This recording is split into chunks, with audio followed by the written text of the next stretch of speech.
Welcome back to my channel. So आप लोगों की काफ़ी सारी रिक्वेस्ट आई थी कि आपको फार्माकोलॉजी के एमसीक्यू चाहिए for your upcoming pharmacist exam. ये जो एमसीक्यू मैं करवाने वाली हूँ, आई एम टेलिंग यू, ये बहुत ही ज़्यादा इंपॉर्टेंट है क्योंकि इसमें मैं आपको बेसिक से लेकर आपका जो हार्ड पैटर्न होता है वहां तक मैं आपको करवाने वाली हूँ। सो अगर आप लोग फार्मासिस्ट की तैयारी कर रहे हो, ड्रग इंस्पेक्टर की तैयारी कर रहे हो या फिर जीपैट की, तो आप इस वीडियो को देख सकते हैं। आपको मेरे चैनल पर इन्हीं सारी चीजों से रिलेटेड वीडियोस मिलती रहेगी। सो अगर आप लोगों ने चैनल को अभी तक सब्सक्राइब नहीं किया है तो चैनल को सब्सक्राइब कर ले, बेल आइकन को जरूर दबाएं। अगर आप लोग बेल आइकन को नहीं दबाएंगे तो आपको वीडियो की नोटिफिकेशन नहीं मिल पाएगी।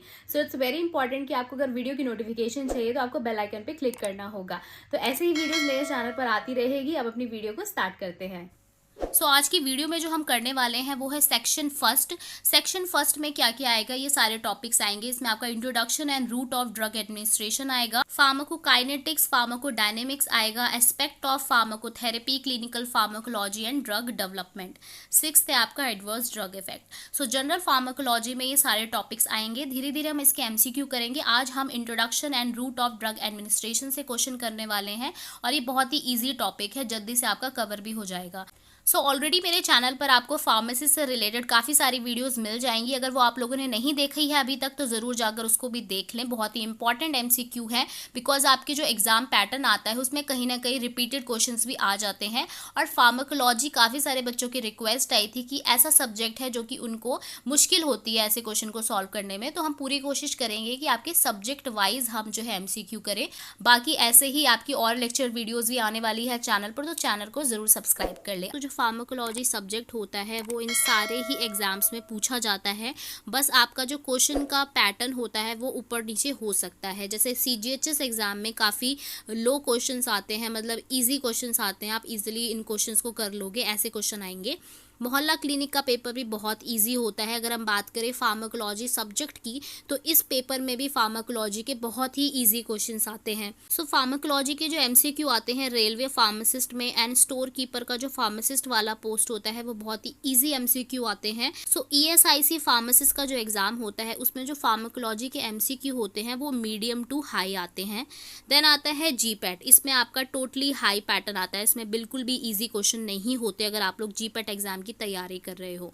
यहाँ मैं पर्टिकुलरली बात कर रही हूँ फार्माकोलॉजी सब्जेक्ट की, तो यहाँ पर आपका हाई पैटर्न आता है। देन आता है DSSB एग्जाम। जो फार्मासिस्ट के बच्चे हैं जिन्होंने DSSB फार्मासिस्ट का एग्जाम भरा हुआ है उसमें भी आपका हाई पैटर्न आता है। देन आपका एम्स का पेपर होता है उसमें भी हाई आता है। तो कुछ ऐसे एग्जाम होते हैं जिसमें फार्माकोलॉजी के क्वेश्चन काफ़ी हाई पूछे जाते हैं। उसी तरीके से आपको अपनी तैयारी करनी होगी। आपको जो है easy to moderate to high पे जाना होगा। मैं पूरी कोशिश करूंगी कि आपको इजी क्वेश्चंस भी कराऊं, मीडियम भी कराऊं एंड हाई भी कराऊं, और धीरे धीरे मैं आपको ये भी बता दूंगी कि ये क्वेश्चन आपके किस एग्जाम में ऐसे पूछे जा सकते हैं। तो अब देख लेते हैं अपने एमसीक्यू। पहला क्वेश्चन है आपका, इसमें आपको बताना है एसेंशियल ड्रग्स आर। इसका राइट आंसर है बी, ऐसी दवाएं जो कि हमारी प्रायोरिटी जो हेल्थ केयर नीड्स है पॉपुलेशन की उसको मीट कर सके। एसेंशियल मेडिसिन जो लिस्ट होती है वो मिनिमम मेडिसिन की लिस्ट होती है जो कि ऑल टाइम अवेलेबल होने चाहिए हमारे जनता के लिए। ठीक है, तो ऐसी मेडिसिन जो कि हमारी पॉपुलेशन की जो हेल्थ केयर नीड्स है उसको पूरा कर सके और एक राइट टाइम पे। आपसे क्वेश्चन में ये भी पूछा जा सकता है कि कौन कौन सी असेंशियल ड्रग्स होती हैं, तो इसकी एक प्रॉपर WHO की लिस्ट है, वो आप लोग जरूर देख लेना। यहाँ हमने कर लिया है question number 1, what is essential drugs. Essential drug वो ड्रग होती है जो कि ऑल टाइम अवेलेबल रहे आपकी पॉपुलेशन के लिए। अब देख लेते हैं क्वेश्चन नंबर 2। क्वेश्चन नंबर 2 में आपको बताना है जो ऑर्फन ड्रग होती है वो कौन सी होती है। उसका राइट आंसर है सी, ऐसी दवाएं जो कि हमारी रेयर डिजीजेस को ट्रीट करती है और उसको प्रिवेंट करती है। क्योंकि ये जो ऑर्फन ड्रग है ये रेयर डिजीजेस को ही टारगेट करती है, तो इसका जो है इकोनॉमिकल रीज़न है कि फार्मास्यूटिकल इंडस्ट्री इसको कम बनाती है। आपसे क्वेश्चन पेपर में ये भी पूछा जा सकता है कि कौन सी सबसे पहली ऑर्फन ड्रग आई थी, तो इसका राइट आंसर आप लोग जो है कमेंट बॉक्स में ज़रूर बताएं, और इसकी प्रॉपर लिस्ट भी है ऑर्फन ड्रग्स की, वो भी आप लोग देख लेना। पीछे अभी हम लोगों ने एसेंशियल ड्रग के बारे में पढ़ा था, यहाँ हम पूछ रहे हैं ऑर्फन ड्रग। ये सारे टर्म्स जो है अच्छे से याद कर लो, और इसकी लिस्ट भी है। अगर आप चाहते हो कि इसकी लिस्ट के ऊपर मैं आपके लिए वीडियो लाऊं तो मैं वो भी ला दूंगी। आप लोगों को जस्ट कमेंट बॉक्स में अपना आंसर ड्रॉप करना है। अब देख लेते हैं क्वेश्चन नंबर 3। क्वेश्चन नंबर 3 में आपको बताना है bioavailability of drug refers to. इनमें से बायो अवेलेबिलिटी की आपको मीनिंग बताना है। इसका राइट आंसर है ए, सो बायो अवेलेबिलिटी ऑफ ड्रग का मतलब होता है कोई भी ड्रग और सब्सटेंसेस जो है एब्जॉर्ब्ड हो रही है और आपके बॉडी के द्वारा यूज्ड हो रही है, मतलब वो आपकी सिस्टमिक सर्कुलेशन के अंदर पहुंच रही है इन द अनचेंज्ड फॉर्म में।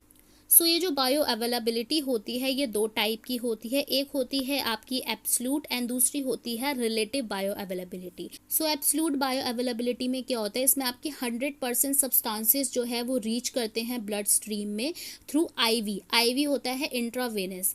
इंट्रावेनस रूट ऑफ एडमिनिस्ट्रेशन से एब्सलूट बायो अवेलेबिलिटी होती है जिसमें आपका 100% जो है ड्रग आपका सिस्टमिक सर्कुलेशन में पहुंच जाता है। सो रिलेटिव बायो अवेलेबिलिटी में क्या होता है, इसमें भी आपकी जो ड्रग है वो रीच कर रही है ब्लड स्ट्रीम में, बट जो रूट ऑफ एडमिनिस्ट्रेशन होता है वो डिफरेंट होता है, ओरली या फिर सबलिंगुअल। ऑलराइट, एब्सलूट में क्या होता है, हम आईवी देते हैं, और रिलेटिव बायो अवेलेबिलिटी किसे बोलते हैं, जिसमें हम ओरली या फिर सबलिंगुअल ले रहे हैं। बट दोनों ही केस में आपकी जो ड्रग है वो आपके ब्लड स्ट्रीम में जाएगी, that is your systemic circulation के अंदर जाएगी। सो यहाँ हमने कर लिया है बायो अवेलेबिलिटी का क्वेश्चन। अब देख लेते हैं question number 4। So question number 4 में आपको बताना है इनमें से कौन सा रूट ऑफ ड्रग एडमिनिस्ट्रेशन है जिसे हम subjected to be first pass metabolism में काउंट करते हैं। सो इसका आंसर आप लोगों को कमेंट बॉक्स में बताना है। बहुत ही इजी क्वेश्चन है और ये क्वेश्चन आई थिंक आप लोगों ने बहुत बार अपने एग्जाम्स में देखा होगा। काफ़ी सारे स्टूडेंट्स जो है ओरल और जो सबक्यूटेनियस है इन दोनों में कन्फ्यूज हो जाते हैं और इसका आंसर गलत कर देते हैं। तो आप लोगों को इसका आंसर राइट बताना है कमेंट बॉक्स में। फटाफट से जो है कमेंट बॉक्स भर दो अगर आप लोगों को इसका आंसर पता है। अब देख लेते हैं क्वेश्चन नंबर 5।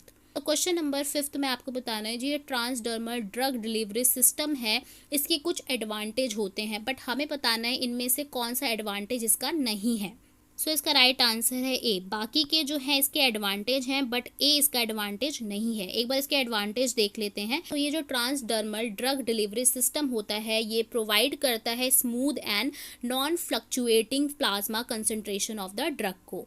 सो ये जो ट्रांसडर्मल ड्रग डिलीवरी सिस्टम होता है ये हेल्प करता है to avoid hepatic first pass metabolism of the drug, और ये मिनिमाइज करता है जो ये वेरिएशंस होते हैं इंट्रा इंडिविजुअल वेरिएशंस को। सो ये जो ट्रांसडर्मल ड्रग डिलीवरी सिस्टम होता है ये इम्प्रूव करता है थेराप्यूटिक एफिकेसी को एंड जो सेफ्टी होती है ड्रग्स की उसको। इससे क्या होता है, जितना भी हमारा ड्रग डिलीवर हो रहा है through the skin at a pre determined time पे वो कंट्रोल्ड होता है और जो हमारा स्किन है वो इफेक्टिव मीडियम में एब्जॉर्ब करता है उस ड्रग को और आगे फर्दर वो कहाँ पहुँचाता है उसको, सर्कुलेटरी सिस्टम में। सो मेन जो ट्रांसडर्मल पैचेस हम लोग यूज़ करते हैं उससे क्या होता है, एफिकेसी को बढ़ाता है और हमारे जो ड्रग है उसको सेफली जो है आपके सर्कुलेटरी सिस्टम में पहुँचा देता है, इसलिए हम ट्रांसडर्मल को यूज़ करते हैं।